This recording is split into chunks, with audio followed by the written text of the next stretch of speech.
Good morning student. Today the next topic that mean numerical 18। ठीक है बेटा, तो मैंने जैसे कि आपको प्रीवियस वीडियो में बताया था कि एवरीडे जब लेक्चर शुरू होगा तो पहले हम एक दो न्यूमेरिकल करेंगे पुराना, देन हम लेक्चर कंटिन्यू करेंगे। तो आज का बेटा न्यूमेरिकल है the mole fraction of benzene in solution with toluene. इसका मतलब क्या है बेटा, बेंजीन का सोल्यूशन है किसके साथ, टोलिन के साथ, उसका मोल फ्रैक्शन कितना है 0.50। ठीक है बेटा, कैलकुलेट करना है mass percentage of benzene in solution. ठीक है बेटा, तो एक चीज़ आपको पता होगा कि अगर हमें ऐसा कोई सवाल दे देते तो हम क्या मानते हैं, अगर किसी का मास नहीं दिया और कैलकुलेट करने के लिए हमें दे दें, या कुछ और कोई भी चीज़ नहीं दिया कैलकुलेट करने के लिए दे दें, तो हम क्या मानते हैं उसको एक्स मान लो, ए मान लो, डिपेंड ऑन यू। ठीक है, let the mass percentage of benzene in solution क्या है बेटा, एक्स है। इसका मतलब क्या है बच्चों कि 100 ग्राम की जो सोल्यूशन है उसमें क्या है, एक्स ग्राम ऑफ बेंजीन है। इसका मतलब क्या है कि अगर मैं बेंजीन निकालना चाहता हूँ तो मैं क्या करूँगा, 100 माइनस एक्स। ठीक है, मास ऑफ बेंजीन इतना हो गया, और मोल्स ऑफ बेंजीन कैसे निकालेंगे बेटा, एक्स अपॉन मोलर मास। ठीक है, ये तो आपको पता होगा जब मैंने इसका मोलर मास निकाला तो कैसे निकाला। ठीक है, इसी तरह अगर मास ऑफ टोलिन देखोगे तो 100 माइनस एक्स ग्राम है, क्योंकि जो एक्स की वैल्यू आएगी उसको 100 में माइनस करेंगे तो वही हमारे पास टोलिन होगा। इसी तरह मैंने अगर मोल्स ऑफ टोलिन निकालना है तो 100 माइनस एक्स अपॉन 92। ठीक है, नेक्स्ट हमें इन्होंने निकालने क्या बोला है, इन्होंने हमें बोला हुआ है कि द कैलकुलेट करना है मास परसेंटेज ऑफ बेंजीन। ठीक है, तो इसके लिए हम क्या करेंगे बेटा, मोल्स ऑफ बेंजीन, देखो आपको जो दिया हुआ है ना, आप उस, अब देखो मोल फ्रैक्शन वाला फार्मूला है ना, वो लिखो, जो दिया पुट कर लो। ठीक है बेटा, इसमें आपको क्या क्या दिया हुआ है, एक तो मोल फ्रैक्शन दिया हुआ है आपको 0.5। ठीक है, मोल्स ऑफ बेंजीन, मोल, क्योंकि हमने क्या निकालना, मोल्स ऑफ बेंजीन निकालना। ठीक है, अब देखो आपको पता ना कि अगर मैंने ए निकालना तो ए ऊपर और ए प्लस बी नीचे लिखूंगा। ठीक है, तो इसका मतलब क्या है कि moles of benzene upon moles of benzene plus moles of toluene. Moles of benzene क्या है, एक्स अपॉन 78, ये आपको यहाँ से पता लग गया, और मोल्स ऑफ टोलिन क्या है 100 माइनस एक्स अपॉन 92। ठीक है, इसके बाद ये कैलकुलेशन आप सॉल्व करोगे, जो एक्स की वैल्यू आएगी वही आपका आंसर होगा, यानी मास परसेंटेज ऑफ बेंजीन क्या है 45.9 वेट परसेंटेज। ठीक है, आई थिंक आपको क्लियर है यहाँ तक। बेटा प्रीवियस में हमने पढ़ा था solubility of solid in liquid. ठीक है, तो आज हम पढ़ रहे हैं solubility of gases in liquid. ठीक है, तो gases dissolve in liquid to form homogeneous solution. सबसे पहले क्या है बेटा, जब गैस लिक्विड में डिजॉल्व होता है तो क्या बनाता है, होमोजेनियस सोल्यूशन बनाता है। Many gases dissolve in water, oxygen dissolve only to the small extent in water. The natural water contain dissolve oxygen. आपको पता है ना बच्चों कि जो हमारा वाटर होता है उसमें क्या होता है, डिजॉल्व ऑक्सीजन होता है। ठीक है बता, और वही ऑक्सीजन यूज़ करके जो एक्वेटिक एनिमल्स होते हैं, मतलब जो पानी में रहने वाले होते हैं, वो सांस ले पाते हैं। ठीक है, the natural water contain dissolve oxygen which is vital substance all the aquatic life in lakes, river, sea etcetera. Different gases are soluble in water to the different extent. इसका मतलब क्या है बेटा कि जो देखो ये नहीं होता कि सभी गैस अच्छे से काफ़ी अच्छी तरह डिजॉल्व हो जाता है वाटर में, सबकी अलग अलग टेंडेंसी होती है, कुछ अच्छे से होता है कुछ नहीं होता। ठीक है, डिपेंड करता है कि वो गैसेस किस तरह के हैं। The solubility of gases in a particular liquid may be expressed as the volume of gas that can be dissolved in a fixed volume of liquid to form saturated solution at a given temperature। इसे क्या बोलते हैं, standard temperature pressure. ठीक है बेटा, volume of gas को कब हम ये भी जो भी डेफिनेशन ये कब स्टैंडर्ड टेम्परेचर प्रेशर पे हम करेंगे। ठीक है बेटा, कितना वॉल्यूम ऑफ गैस डिजॉल्व हो रहा है फिक्स वॉल्यूम ऑफ लिक्विड में कि हम क्या बना सके, सैचुरेटेड सोल्यूशन बना सके। ठीक है बेटा, सेम जो पीछे वाला टॉपिक हमने पढ़ा था उसमें भी था ना, factor affecting the solubility of gas and liquid. उसी तरह बेटा इसमें भी कुछ फैक्टर्स है जो इफेक्ट करते हैं सॉल्युबिलिटी ऑफ गैस को। जैसे पहला है कि नेचर ऑफ गैस कैसा है या सॉल्वेंट कैसा है, टेम्परेचर ऑफ सोल्यूशन कितना है या प्रेशर। ठीक है बेटा, बट याद रखना कि इसमें पीछे वाले के मुकाबले काफ़ी डिफरेंस है। Nature of gas and solvent, इसका मतलब क्या है कि बेटा जो गैस है क्या वो सच में डिजॉल्व होता है वाटर में कि नहीं होता है, ये भी डिपेंड करता है ना बेटा। ये नहीं होता कि आप कोई भी गैस ले लो वाटर में डिजॉल्व करने की कोशिश करो, तो सभी गैसेस वाटर में डिजॉल्व नहीं होता। इसके पीछे भी रीज़न मैंने बताया था, क्या रीज़न होता है, अगर इंटरमोलिकुलर फोर्सेस दोनों के एक जैसे होंगे तभी वो डिजॉल्व होंगे, अदरवाइज नहीं होते हैं। ठीक है, the solubility of different gases in the same solvent varies considerably. ठीक है बेटा, एग्जांपल के लिए gases like nitrogen, hydrogen, oxygen, helium, जो डिजॉल्व करते हैं वाटर में तो water only to a small extent, whereas the gases like ammonia, sulfur dioxide, hydrogen chloride etc. are the highly soluble in water। इसका मतलब क्या है कि नाइट्रोजन, हाइड्रोजन, ऑक्सीजन, हीलियम जो है बेटा वो वाटर में डिज़ोल्व तो होता है बट 100% नहीं होता। बट अगर मैं बात करूँ ammonia, sulphur dioxide, hydrogen chloride की, तो ये जो होता है वाटर में काफ़ी अच्छी तरह सोलेबल होता है, यानी कि 100% कह सकते हो ये सोलेबल होता है। The solubility of letter gases in a water is due to the latter gases कम, मतलब क्या है कि जो पहले हाइड्रोजन हीलियम लिथियम था, उसके बाद जो मैंने नाम लिया मतलब कि अमोनिया, सल्फर एक्सेट्रा की, वो जो है बेटा वो वाटर में क्यों सोल्यूबल होता है, क्यों, इसके पीछे रीज़न क्या है कि the solubility of letter gases in water is due to the chemical reaction of this gas with water to form. इसके पीछे रीज़न क्या है कि बेटा जब ये गैस क्या करता है वाटर के साथ रिएक्ट करता है तो क्या बनाता है, अमोनियम हाइड्रोक्साइड बनाता है, सल्फरस एसिड बनाता है, हाइड्रोक्लोरिक एसिड रिस्पेक्टिवली बनाता है। ठीक है बेटा, इसका मतलब क्या है कि इनके बीच के जो इंटरमोलिकुलर फोर्सेस है वो एक जैसे हैं, जिस करके इजीली रिएक्ट कर पाते हैं और नया तरह का प्रोडक्ट बना पाते हैं। Therefore the most soluble gases are those which are chemically react with liquid solvent. इसका मतलब क्या है कि बेटा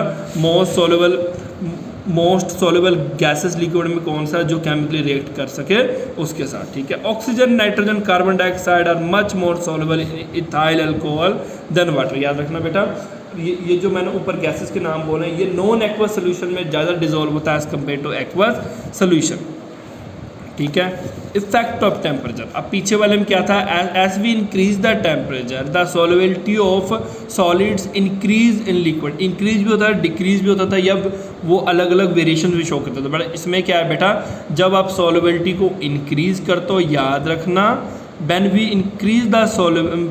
इंक्रीज द टेम्परेचर, ठीक है बेटा, इन गैसेस सोल्यूशन, तो इसकी सॉल्युबिलिटी ऑलवेज क्या होगी, solubility of gases solution decrease होगी with increase the temperature. Always याद रखना इसमें डिक्रीज होता है। ठीक है, यानी कि क्या है कि गैस, अब इसके पीछे रीज़न क्या होता है आपको मैंने पीछे समझाया था ना बेटा, जो एंडोथर्मिक रिएक्शंस होते हैं। ठीक है बेटा, एंडोथर्मिक रिएक्शन है दोस रिएक्शन जिनको हमें हीट देना पड़ता है।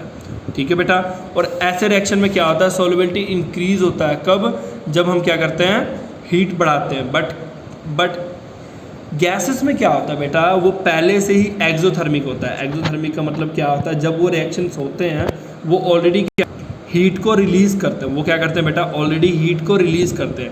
अगर आप उसे और हीट दोगे तो उससे उसको कोई फ़र्क नहीं पड़ेगा, बिकॉज ऐसे गैसेस सोल्यूशन क्या होता है बेटा, ऑलरेडी जब रिएक्शंस करते हैं तो ये क्या करते हैं, हीट को रिलीज़ करते हैं, तो इससे कोई इफेक्ट नहीं पड़ता अगर उसे फर्दर आप हीट करो या ना करो। ठीक है, और उल्टा वो उस पर मतलब कि उल्टा वो मतलब क्या करता है बेटा, उसकी सॉल्युबिलिटी को डिक्रीज़ कर देता है अगर आप उसे हीट करो। और इसके पीछे कौन है, according to the Le Chatelier principle, ये मैंने डेफिनेशन आपको करवाया हुआ है। In the increase the temperature will result the decrease in solubility of gas. अगर बेटा आप इसको समझना चाहते हो फर्दर तो हम यहाँ देखते हैं, मतलब नेक्स्ट क्या है बेटा, इफेक्ट ऑफ प्रेशर। प्रेशर क्या इफेक्ट डालता है सॉल्युबिलिटी पे। The solubility of gases increases with increase the pressure. इसका मतलब क्या है कि बेटा सिंपल सी बात है, एक चीज़ आपने नोट की है कि जो कोको कोला या सॉफ्ट ड्रिंक की बोतल्स होती है बेटा, उनमें क्या होता है, गैसेस को कैसे भरते हैं बेटा, उनमें जो गैसेस को भरते हैं हाई प्रेशर भरते हैं। ठीक है बेटा, उसमें क्या करते हैं, एक मशीन लेते हैं, उसमें उस बोतल पे क्या करते हैं, हाई प्रेशर डालते हैं और उसमें क्या करते हैं, गैस को फिल करते हैं।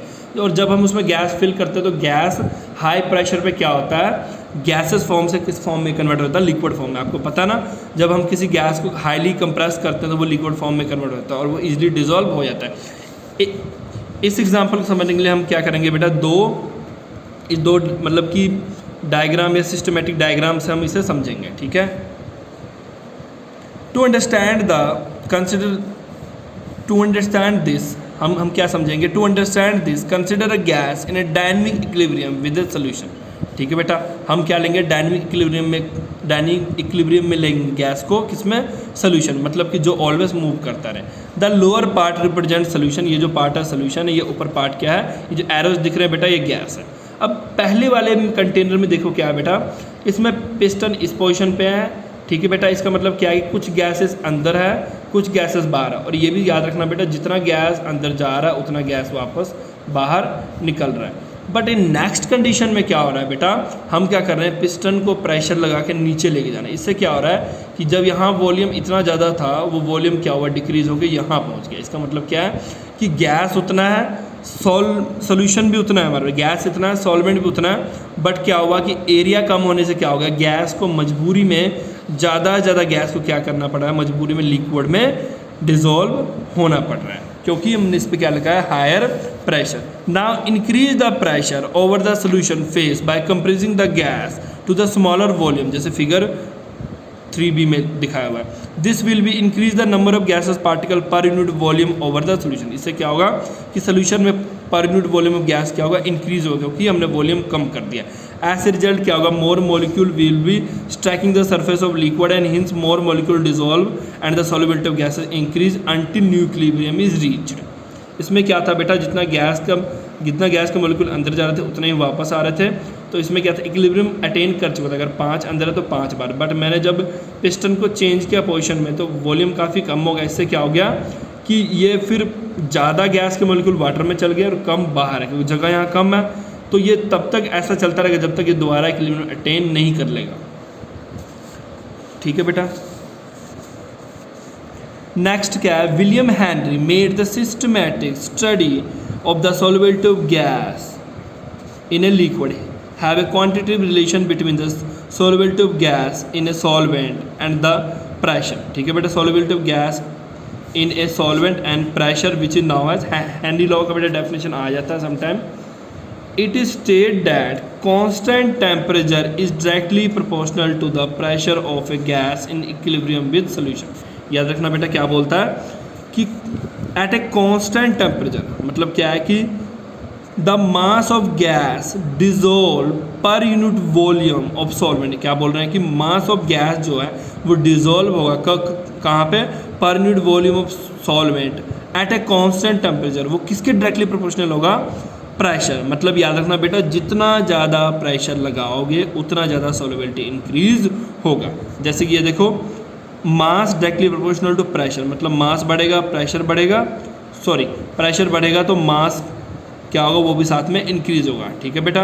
इसके पीछे रीज़न क्या है कि जब पहले प्रेशर कम था तो ये क्या था, इक्विलिब्रियम में था।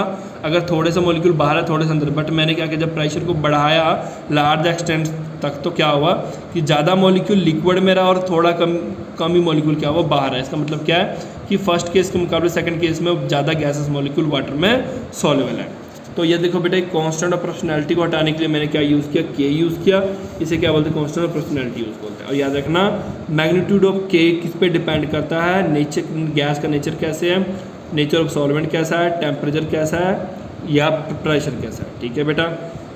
Henry law also state that the solubility of gas in a liquid at a particular temperature वो डायरेक्टली प्रोपोर्शनल होता है pressure of gas in equilibrium with the solution. ठीक है बेटा, आई थिंक डेफिनेशन समझ आ गया होगा। इसके बाद क्या हुआ बेटा, एक और साइंटिस्ट आया Dalton during the same period also conclude independently that the solubility of gas in a liquid depend upon the partial pressure of the gas. उसमें क्या था, सॉल्युबिलिटी ऑफ गैस डिपेंड करता था प्रेशर पे। बट एक नया scientist आया उसी पीरियड में, जब हेनरी थे, तो उन्होंने क्या बोला कि ये किस पे डिपेंड करता, पार्शियल प्रेशर ऑफ गैस पे। Now if we use mole fraction of gas in a solution as the measure of solubility, तो डाल्टन ने कुछ नए टर्म्स दिए। उन्होंने क्या बोला कि मोल फ्रैक्शन ऑफ गैस को क्या माना, मोल fraction of A gas in a solution क्या है, मेजर ऑफ इट्स सॉल्युबिलिटी, मतलब कितनी सॉल्युबिलिटी है। ठीक है बेटा। Then the mole fraction of gas in the solution क्या है बेटा, प्रोपोर्शनल है, किसके प्रोपोर्शनल है,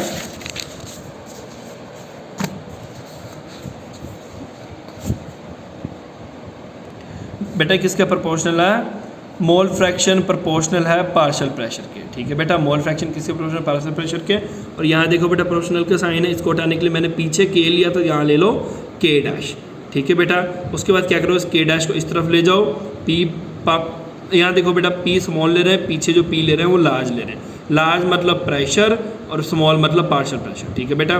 तो अगर मैंने पार्शियल प्रेशर निकालना है तो वो बराबर होगा 1/k x। ठीक है बेटा। इसी तरह मैंने क्या किया, 1/k को क्या माना, के एच माना। ठीक है। और यहाँ पुट कर दिया, और ये क्या आ गया बेटा, हेनरी लॉ कांस्टेंट। ये के एच क्या है, हेनरी लॉ कांस्टेंट, ठीक है। The partial pressure of A gas in A vapour phase क्या डायरेक्टली प्रोपोर्शनल है मोल fraction of gas in the solution. ये डेफिनेशन भी आप लिख सकते हो, ठीक है बेटा। आई थिंक आपको क्लियर है। नेक्स्ट जो है बेटा कि KH जो है वो किस पे डिपेंड करता है या क्या कंक्लूजन निकलता है KH से। Henry law constant KH depend करता है कि गैस का नेचर कैसा है। Higher the value of KH at a particular pressure lower the solute. याद रखना बेटा जितना ज़्यादा वैल्यू होगा KH का उतना कम सॉल्युबिलिटी होगा। अगर मान लो सिग्निफिकेंस ऑफ KH या तो हेनरी कांस्टेंट पूछ ले तो आपने ये लाइन्स लिखनी, ठीक है। The value of KH increase with increase the temperature indicating that the solubility of gas decrease with increase the temperature, ठीक है बेटा। जब सॉल्युबिलिटी गैस डिक्रीज होगा कब, जब इन टेम्परेचर क्या करेंगे, इंक्रीज करेंगे। इसके बाद एक क्वेश्चन और आ जाता है लिमिटेशन ऑफ हेनरी लॉज बताओ, ठीक है बेटा। It has been observe that Henry law valid if, Henry law valid कब होगा, जब बेटा हेनरी लॉ वैलिड होने की कुछ कंडीशंस है। कब, जब प्रेशर लो, हाई प्रेशर पे ये एक्यूरेट रिजल्ट नहीं देता है। टेम्परेचर ज़्यादा लो नहीं होना चाहिए, अगर ज़्यादा लो होगा तो ये रिजल्ट एक्यूरेट नहीं देगा। गैस काफ़ी अच्छी तरह सॉल्युबल नहीं होना चाहिए सॉल्वेंट में, ठीक है बेटा। अगर वो ज़्यादा सॉल्युबल होगा तभी रिजल्ट नहीं देगा। गैस नादर रिएक्ट, और गैस रिएक्ट नहीं करना चाहिए सॉल्वेंट के साथ, ना ही वो डिसोसिएट होना चाहिए ना वो एसोसिएट होना चाहिए, ठीक है बेटा। नेक्स्ट में हमने क्या पढ़ना है बच्चों, ये मैंने नहीं पढ़ना, ये आपने खुद पढ़ के आना है। Application of Henry law, because application easy होते हैं, पढ़ के देखो आपको कोई भी प्रॉब्लम नहीं आएगा। ईजी है ये, आपको अंडरस्टैंड हो जाएगा ईजिली, ठीक है। अब ये एप्लीकेशन पढ़ के आना, कोई प्रॉब्लम हो मुझे पूछ लेना, ठीक है। इन ए प्रोडक्शन ऑफ कार्बोनेटेड बीवरेज, देखो जो कार्बोनेटेड सॉफ्ट ड्रिंक्स होते हैं बनाने में डीप सी डाइवर्स, जो स्कूबा डाइवर्स होते हैं वो यूज़ करते हैं इसको, ठीक है। और ये सब इजी है, ये सिंपल लैंग्वेज है, हाई एल्टीट्यूड पे यूज़ होता है, फंक्शंस ऑफ लंग में यूज़ होता है, ठीक है। पढ़ना प्रॉब्लम हो तो मुझे पूछना, okay. Thank you for today.